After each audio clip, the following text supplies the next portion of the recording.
창세기는 단순한 인류의 시작이나 이스라엘이라는 한 민족의 기원을 기록한 역사책이 아닙니다. 창세기는 온 우주의 창조주이신 하나님께서 어떻게 자신의 나라를 시작하셨으며 인간의 타락으로 깨어진 그 나라를 어떻게 다시 회복해 가시는지를 보여주는 위대한 계시의 서막입니다. 오늘 우리는 창세기 전체를 관통하는 역사적 배경을 살펴보고 이를 하나님 나라와 구속사적 관점에서 세밀하게 단락으로 나누어 개관할 것입니다. 나아가 각 단락이 오늘을 사는 우리에게 주는 교훈은 무엇인지, 그리고 구약과 신약의 다른 성경들은 이 창세기의 사건들을 어떻게 해석하고 완성하는지 추적해 보고자 합니다. 이를 통해 우리 성도들이 이 땅에서 무엇을 알고 무엇을 믿으며 어떻게 살아가야 할 것인가라는 궁극적인 신앙의 도리를 가슴 깊이 새기는 시간이 되기를 소원합니다.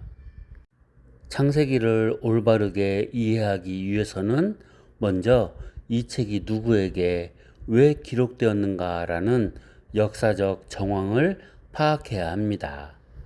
전통적으로 창세기의 저자는 모세이며 그 1차적인 독자는 애굽에서 430년 동안 종로를 하다가 하나님의 전적인 은혜로 구출받아 광야에 서 있게 된 출애굽 이스라엘 백성입니다. 출애굽한 이스라엘 백성들은 평생을 애굽의 다신론적 세계관과 신화 속에서 살아왔습니다. 애굽인들은 태양과 강, 온갖 동물을 신으로 섬겼고 바로를 신의 아들이라 믿었습니다. 또한 이스라엘이 앞으로 들어가 살아가야 할 가나안 땅 역시 바알과 아세라 같은 풍요와 음란의 신화가 지배하는 곳이었습니다. 이러한 상황에서 창세기는 광야의 이스라엘 백성들에게 진정한 세계관의 대전환을 요구하는 책입니다. 너희를 구원한 여호와 하나님이 누구신 줄 아느냐? 그분은 애굽의 신들 중 하나가 아니라 애굽과 가나안과 온 우주 만물을 말씀으로 창조하신 유일하신 주권자이시다 라는 신학적 선전포고인 것입니다. 동시에 창세기는 정체성의 위기를 겪고 있던 광야 세대에게 그들의 뿌리를 가르쳐 줍니다. 우리는 왜 이 거친 광야에 서 있는가? 우리는 어디로 가고 있는가? 라는 질문에 대해 창세기는 그들이 우연히 태어난 민족이 아니라 아브라함과 이삭과 야곱에게 맹세하신 하나님의 거룩한 언약 백성임을 깨닫게 합니다. 따라서 창세기의 역사적 배경은 출애굽 백성들에게 창조주 하나님에 대한 신앙과 언약 백성으로서의 정체성을 심어주기 위한 목적을 지니고 있습니다. 창세기를 해석하는 두 가지 핵심 렌즈는 하나님 나라와 구속사입니다. 이 두 관점은 성경 전체를 유기적으로 연결하는 핵심 주제입니다. 하나님 나라는 공간적인 개념을 넘어 하나님의 통치와 주권을 의미합니다. 전통적으로 하나님 나라는 세 가지 요소, 즉 하나님의 백성, 하나님의 땅, 하나님의 통치와 주권으로 구성됩니다. 창세기는 하나님께서 에덴에 자신의 나라를 세우셨으나 인간의 반역으로 이를 잃어버렸고 이후 아브라함을 통해 다시 백성과 땅과 주권을 회복해 가시는 과정을 보여줍니다. 구속사는 죄로 인해 타락하여 영원한 심각한 형벌과 죽음에 처한 인간을 하나님께서 어떻게 구원해 내시는가에 초점을 맞춘 역사입니다. 창세기는 인간의 범죄 직후부터 메시아를 통한 구원 계획을 계시하시고 그 구원의 통로로 한 혈통과 가문을 선택하셔서 예수 그리스도께로 이어지는 구원의 계보를 이어가는 과정을 다룹니다. 이 두 관점은 분리되지 않습니다. 하나님은 구속사라는 방법을 통해 죄인을 구원하심으로써 궁극적으로 하나님의 통치에 자발적으로 순종하는 하나님의 나라를 완성해 가시기 때문입니다. 창세기는 크게 두 부분으로 나뉩니다. 1장부터 11장의 원 역사와 12장부터 50장의 족장사입니다. 이를 하나님 나라와 구속사의 관점에서 총 5개의 단락으로 나누어서 구체적으로 살펴보겠습니다. 첫 번째 단락입니다. 창세기 1장과 2장은 온 우주와 인류의 시작을 선포합니다. 하나님께서는 아무것도 없는 혼돈과 공허와 흑암 가운데서 오직 말씀으로 천지를 창조하셨습니다. 첫째 날부터 셋째 날까지는 형태를 만드시고 넷째 날부터 여섯째 날까지는 그 공간을 채우셨습니다. 그리고 그 창조의 정점에 하나님의 형상을 따라 인간을 창조하셨습니다. 이 단락은 완벽한 하나님 나라의 원형을 보여줍니다. 하나님의 땅 에덴 동산은 하나님과 인간이 친밀하게 교제하는 거룩한 처소이자 하나님 나라의 영토였습니다. 하나님의 백성인 아담과 하와는 그 땅에서 하나님의 대리 통치자로 세워진 하나님 나라의 백성이었습니다. 인간이 하나님의 말씀에 순종함으로써 하나님의 주권이 온전히 실현되는 상태였었습니다. 인간에게 주어진 문화명령은 하나님의 통치와 영광을 온 땅에 충만하게 번성시키라는 하나님 나라의 대사로서의 사명이었습니다. 이 단락이 우리에게 주는 첫 번째 교훈은 인간의 존재의 목적과 존엄성입니다. 인간은 우연의 산물이나 물질의 결합이 아니라 하나님의 형상으로 지음받은 존귀한 존재입니다. 따라서 우리의 가치는 소유나 능력에 있지 않고 창조주와의 관계에 있습니다. 두 번째 교훈은 창조 질서에 대한 순종과 청지기 사명입니다. 선악과는 인간의 자유를 제한하는 덫이 아니라 인간이 피조물이며 하나님만이 참된 왕이심을 기억하게 하는 최소한의 안전장치였습니다. 오늘날 성도들은 내 인생의 주인이 내가 아님을 고백하며 하나님이 맡기신 가정과 일터와 피조 세계를 아름답게 돌보는 청지기로 살아야 합니다. 시편 기자는 창조의 신비를 보며 찬양합니다. 시편 8편 3절과 4절에서 주의 손가락으로 만드신 주의 하늘과 주께서 베풀어 두신 달과 별들을 내가 보오니 사람이 무엇이기에 주께서 그를 생각하시며 인자가 무엇이기에 주께서 그를 돌보시나이까 라고 고백하며 창조주 앞에 인간의 낮아짐과 동시에 인간에게 주신 존엄한 대리 통치자의 지위를 노래합니다. 또한 이사야 45장 18절은 하나님께서 땅을 혼돈하게 창조하지 아니하시고 사람이 거주하게 지으셨음을 강조하며 창조의 목적성을 분명히 합니다. 신약은 이 창조의 사역에 삼위일체 하나님, 특히 말씀이신 예수 그리스도께서 함께 하셨음을 계시합니다. 요한복음 1장 1에서 3절은 태초에 말씀이 계시니라 만물이 그로 말미암아 지은 바 되었으니라고 선포하며 창조의 주체로서 그리스도를 조명합니다.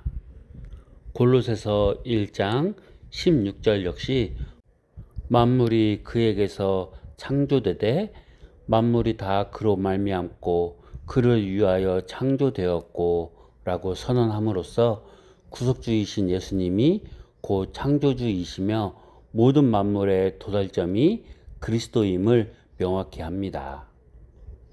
두 번째 단락입니다.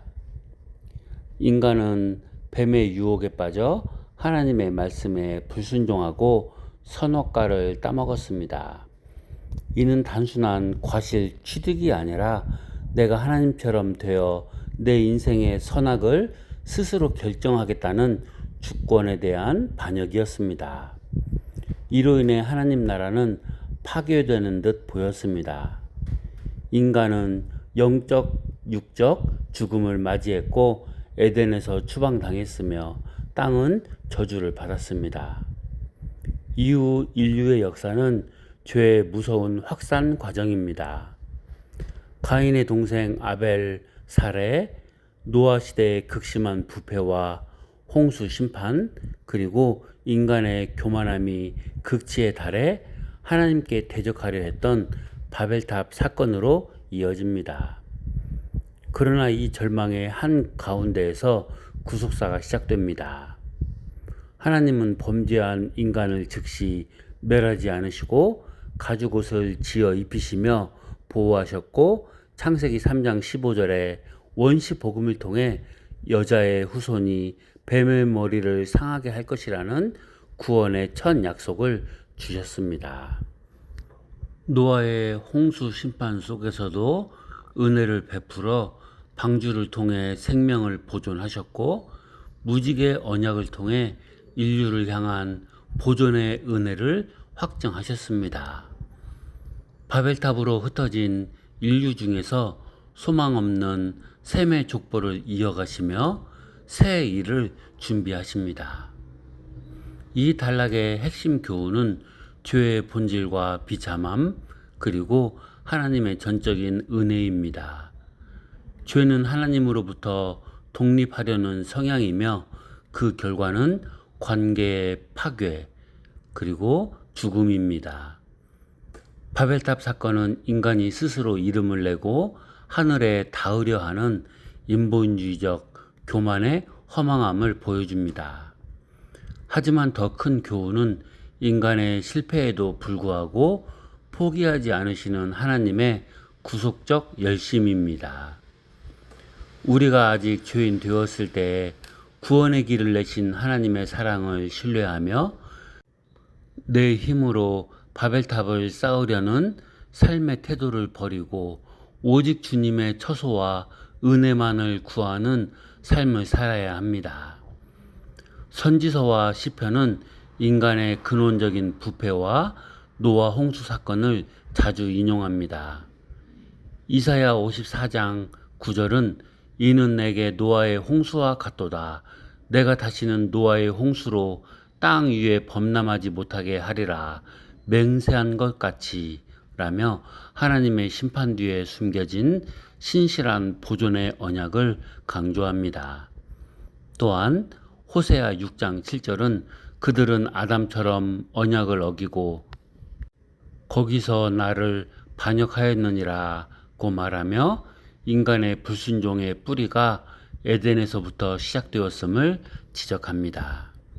신약 성경은 이 타락과 구속의 첫 사건을 기독교 구원론의 핵심 뼈대로 삼습니다. 로마서 5장 12절과 19절에서 사도 바울은 한 사람으로 말미암아 죄가 세상에 들어오고 한 사람이 순종하지 아니함으로 많은 사람이 죄인 된 것 같이 한 사람이 순종함으로 많은 사람이 의인이 되리라 하고 설명하며 첫 아담과 마지막 아담이신 예수 그리스도를 대조합니다.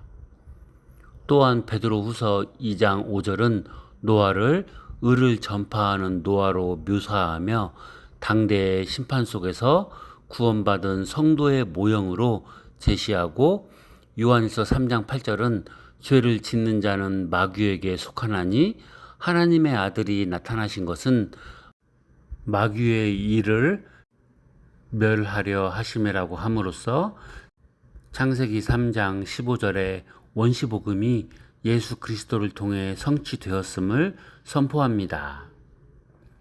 다음 세 번째 단락입니다. 바벨탑 사건으로 온 인류가 흩어진 암흑의 시기, 하나님은 갈대아 우르에서 우상을 숭배하던 평범한 노인 아브라함을 아무런 조건 없이 부르십니다.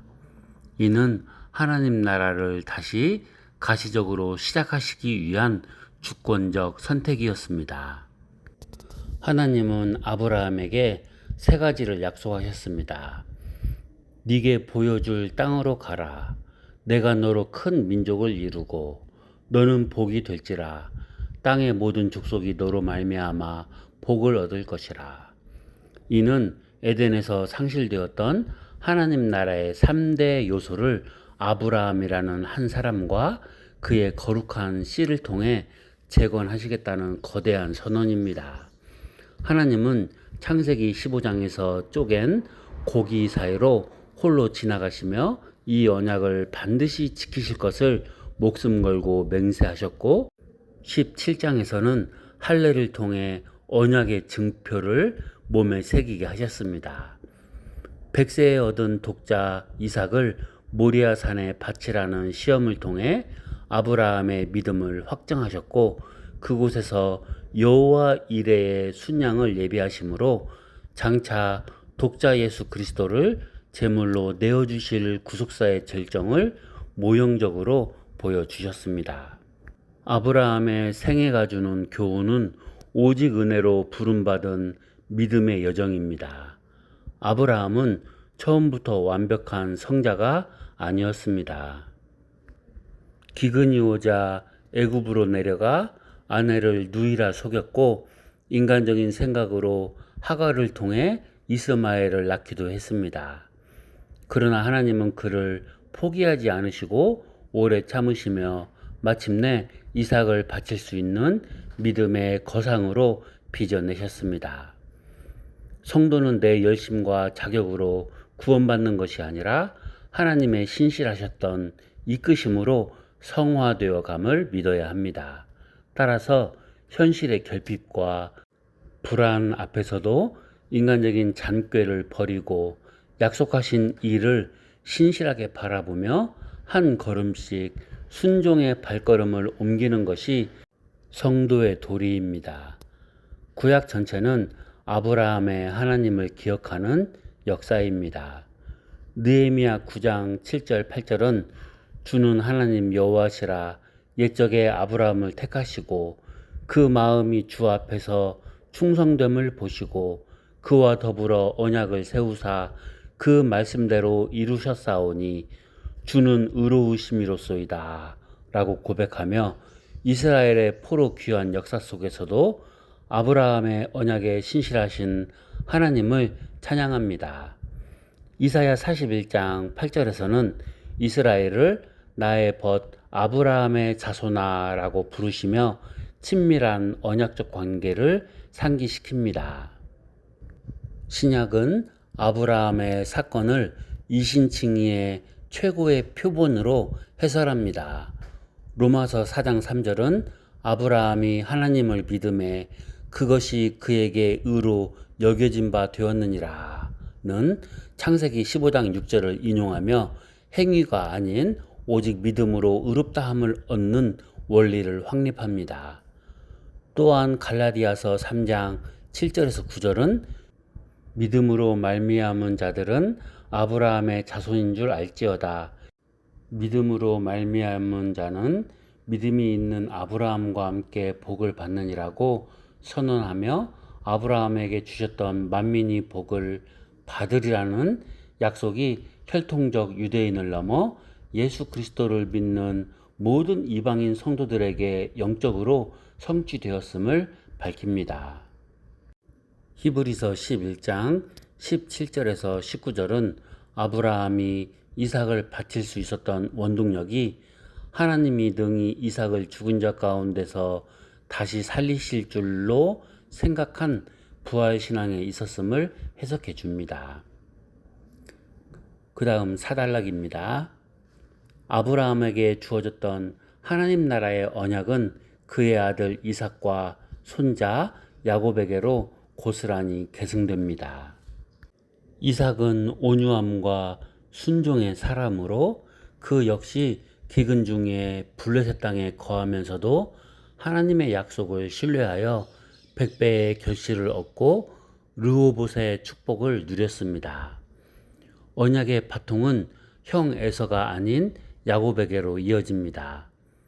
야곱의 생애는 인간적인 욕망과 사기 기질로 가득 찬 사람이 어떻게 하나님의 주권적 열심에 의해 이스라엘이라는 언약의 백성으로 변화되어 가는지를 보여주는 위대한 드라마입니다.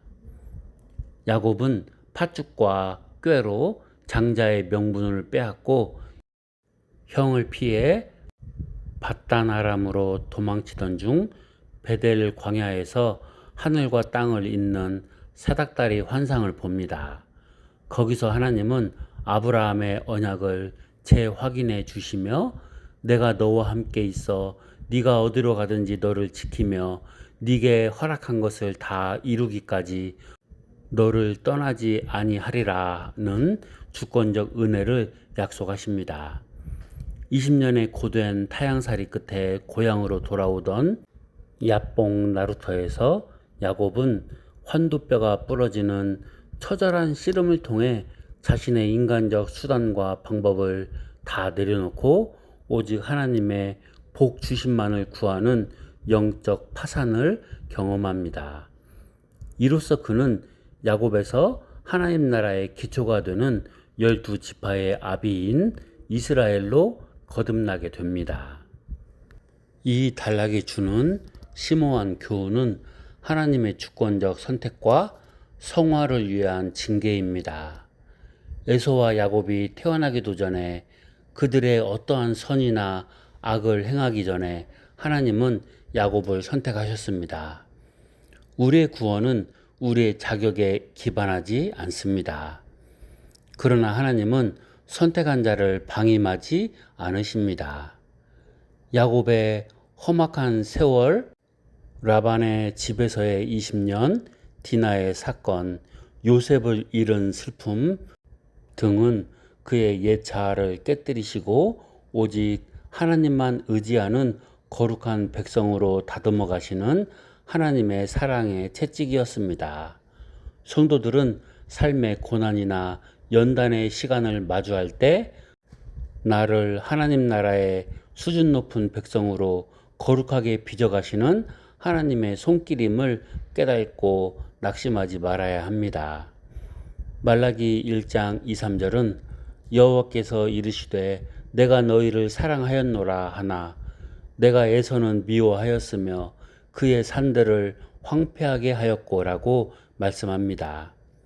이는 인간의 주권과 상관없이 이스라엘을 먼저 사랑하시고 택하신 하나님의 절대적이고 주권적인 사랑을 확정할 때 야곱의 선택 사건을 인용하는 방식입니다. 또한 시편은 종종 하나님을 야곱의 하나님이라 부르며 비록 허물 많고 연약할지라도 택한 자의 피난처가 되시는 하나님의 신실한 성품을 노래합니다. 사도 바울은 로마서 9장 10에서 13절에서 이 부분을 구원의 무조건적 선택과 하나님의 절대적 주권을 설명하는 결정적 증거로 삼습니다. 그 자식들이 아직 나지도 아니하고 무슨 선이나 악을 행하지 아니한 때에 택하심을 따라 되는 하나님의 뜻이 행위로 말미암지 않고 오직 부르시는 이로 말미암아 서게 하려 하사 내가 야곱은 사랑하고 에서는 미워하였다 하심과 같으니라. 구원이 전적으로 하나님의 손에 달려 있음을 이보다 명확히 해설할 수 없습니다. 또한 히브리서 11장 21절은 믿음으로 야곱은 죽을 때에 요셉의 각 아들에게 축복하고 그 지팡이 머리에 의지하여 경배하였으며 라고 기록하며 일생 동안 하나님께 다듬어진 야곱이 마지막 순간에는 오직 믿음으로 후손들의 미래를 바라보며 참된 예배자로 죽었음을 높이 평가합니다. 5번째 단락입니다. 창세기의 마지막 단락은 요셉의 생애를 중심으로 전개되지만 구속사적 관점에서 이 이야기의 진짜 주인공은 요셉 배후에서 일하시는 여호와 하나님이십니다. 요셉은 형들의 시기로 애굽의 노예로 팔려갔고 보디발의 아내의 모함으로 감옥에 갇히는 등 처절한 밑바닥을 경험했습니다. 그러나 성경은 반복해서 여호와께서 요셉과 함께 하심으로 그가 형통한 자가 되어라고 증언합니다. 요셉은 바로의 꿈을 해석함으로 애굽의 총리가 되었고 하나님이 주신 지혜로 7년 대기근을 대비하여 애굽뿐만 아니라 온 세상과 무엇보다 기근으로 멸절위기에 처했던 야곱의 가족을 구원해냅니다. 야곱의 온 가족 70명이 애굽의 고센 땅으로 이주하게 된 것은 우연한 이민이 아니었습니다. 이는 일찍이 아브라함에게 예언하셨던 내 자손이 이방에서 객이 되어 그들을 섬기겠고 그 후에 내 자손이 큰 재물을 이끌고 나오리라 하는 말씀을 성취하기 위한 하나님의 거대한 구속사적 섭리였습니다. 야곱 가문은 애굽이라는 안전한 보호막 속에서 한 가문에서 거대한 하나님 나라의 백성으로 번성할 준비를 갖추게 됩니다. 창세기는 야곱이 12아들을 축복하며 특히 유다 지파를 통해 장차 왕이 오실 것을 예언하는 장면, 그리고 요셉이 죽으면서 하나님이 당신들을 돌보시리니 당신들은 여기서 내 해골을 메고 나가라고 유언하는 장면으로 마칩니다. 비록 애굽 땅에 머물고 있으나 그들의 소망은 그곳이 아니라 하나님이 약속하신 가나안 땅, 즉 하나님 나라의 영토에 있음을 분명히 고백하며 대단원의 막을 내립니다. 요셉의 처절한 삶과 고백이 우리에게 주는 교훈은 하나님의 절대 주권과 섭리에 대한 신뢰입니다. 요셉은 자기를 판 형들을 다시 만났을 때 복수하지 않고 이렇게 고백합니다. 당신들이 나를 이곳에 팔았다고 해서 근심하지 마소서, 한탄하지 마소서. 하나님이 생명을 구원하시려고 나를 당신들보다 먼저 보내셨나이다. 당신들은 나를 해하려 하였으나 하나님은 그것을 선으로 바꾸사 오늘과 같이 많은 백성의 생명을 구원하게 하시려 하셨나니. 성도의 삶에 일어나는 고난, 이해할 수 없는 억울한 사건들 이면에는 하나님의 선하신 계획과 섭리가 작동하고 있습니다. 당장은 고통스러울지라도 하나님은 악을 선으로 바꾸시는 분이심을 믿고 원망과 불평을 멈추며 요셉처럼 처한 곳에서 묵묵히 정결함과 성실함으로 살아내는 것이 성도의 마땅한 삶의 자세입니다. 시편 105편 16에서 22절은 요셉의 애굽 이주 사건을 구속사적 거대한 계획으로 완벽하게 해설해 줍니다. 그가 또 그 땅에 기근이 들게 하사 그들이 의지하고 있는 양식을 다 끊으셨도다. 그가 한 사람을 앞서 보내셨으며 요셉이 종으로 팔렸도다. 그의 발은 착고를 차고 그의 몸은 쇠사슬에 매었으니 곧 여호와의 말씀이 응할 때까지라. 그의 말씀이 그를 단련하였도다.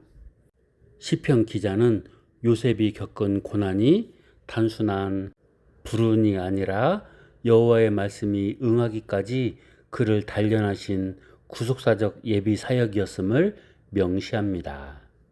스데반 집사는 사도행전 7장 9에서 14절의 설교에서 요셉을 언급하며 형들에게 버림받았으나 도리어 구원자가 된 요셉의 모습을 유대인들에게 배척당했으나 온 인류의 구원자가 되신 예수 그리스도의 모형으로 해설합니다.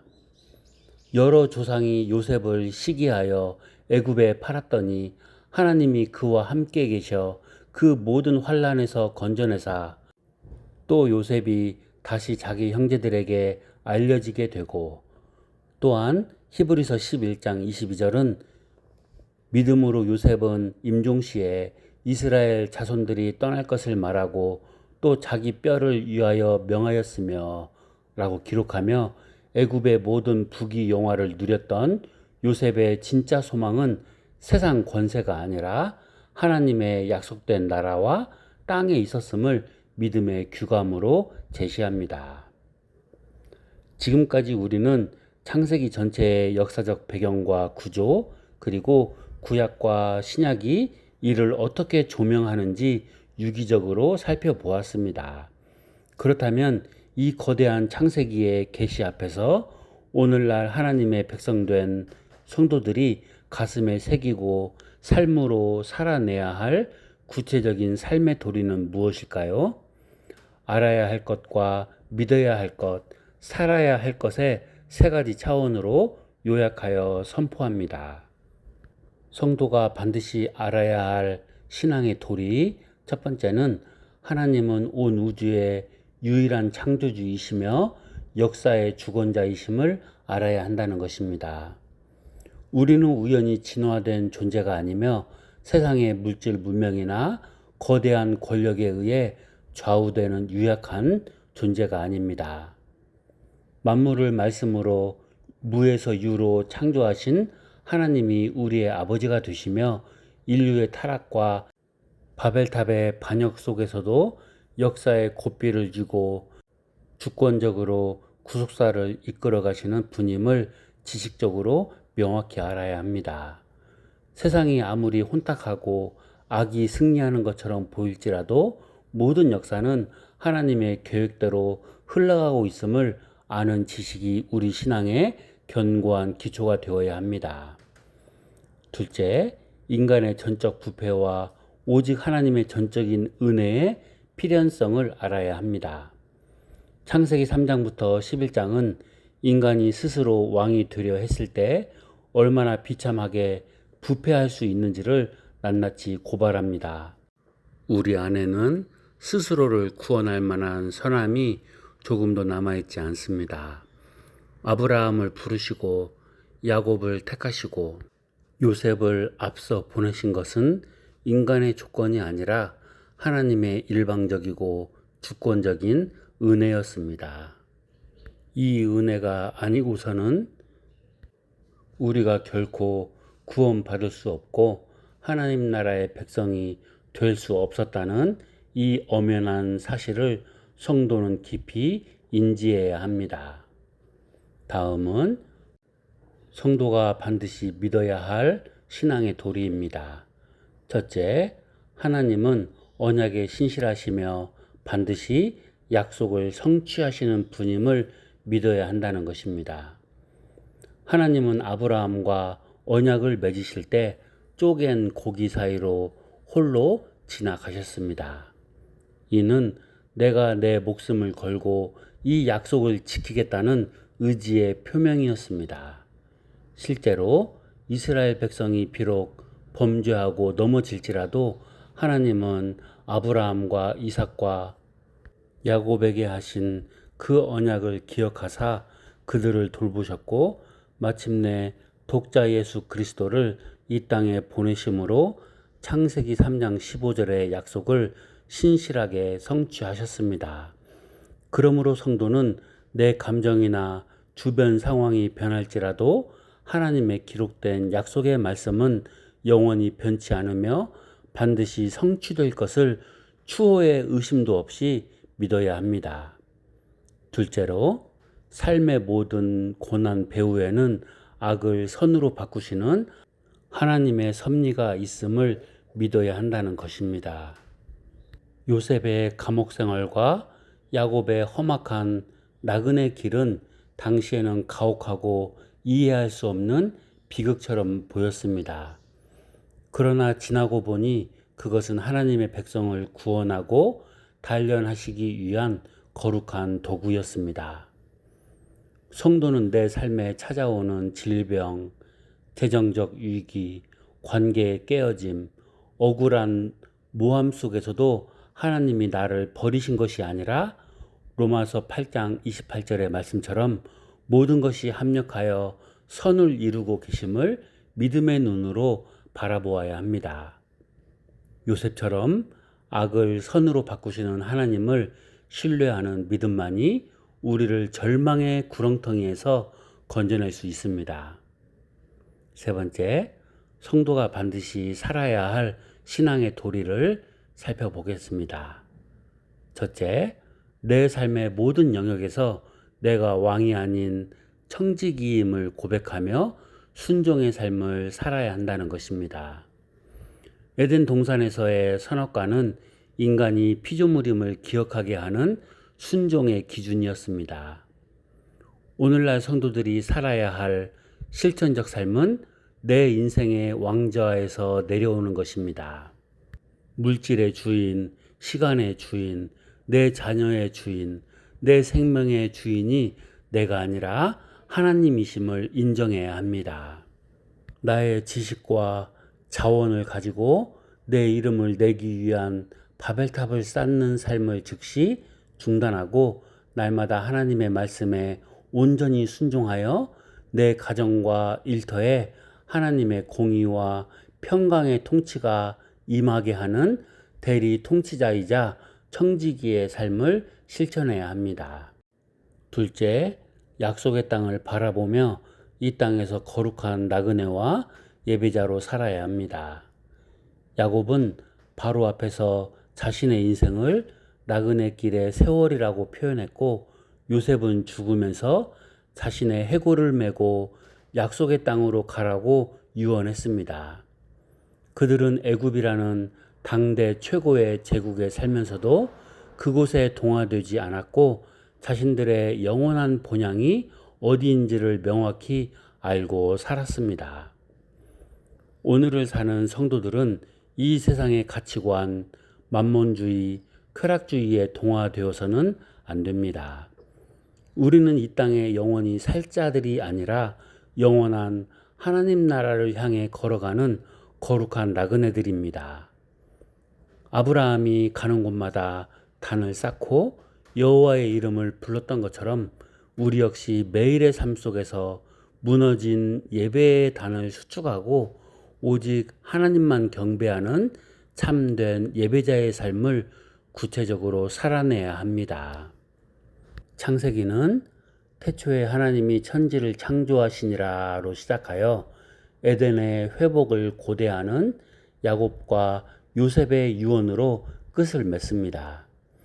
이 창세기에 뿌려진 하나님 나라와 구속사의 씨앗은 구약의 역사와 선지자들의 예언을 거쳐 신약의 예수 그리스도의 십자가와 부활로 꽃을 피웠으며 마침내 성경의 마지막 책인 요한계시록에서 찬란한 열매를 맺게 됩니다.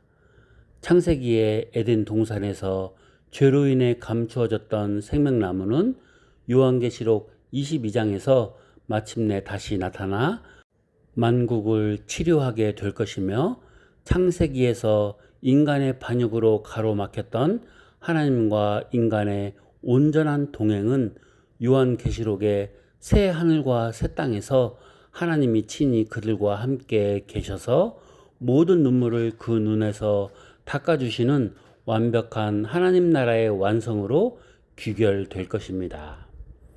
사랑하는 성도 여러분, 우리는 지금 이 거대한 창조와 종말 사이 구속사의 장엄한 한 복판을 지나가고 있습니다. 창세기를 통해 우리에게 계시하신 창조주 하나님의 절대 주권을 아시길 바랍니다. 그분이 그리스도 안에서 성취하신 구속의 은혜와 신실한 언약을 확고히 믿으시기를 바랍니다. 그리고 오늘이라는 삶의 현장에서 세상의 헛된 바벨탑을 과감히 거부하고 오직 하나님의 통치에 순종하는 하나님 나라의 거룩한 백성, 신실한 청지기, 참된 예배자로 살아가시기를 간절히 소망합니다. 아멘.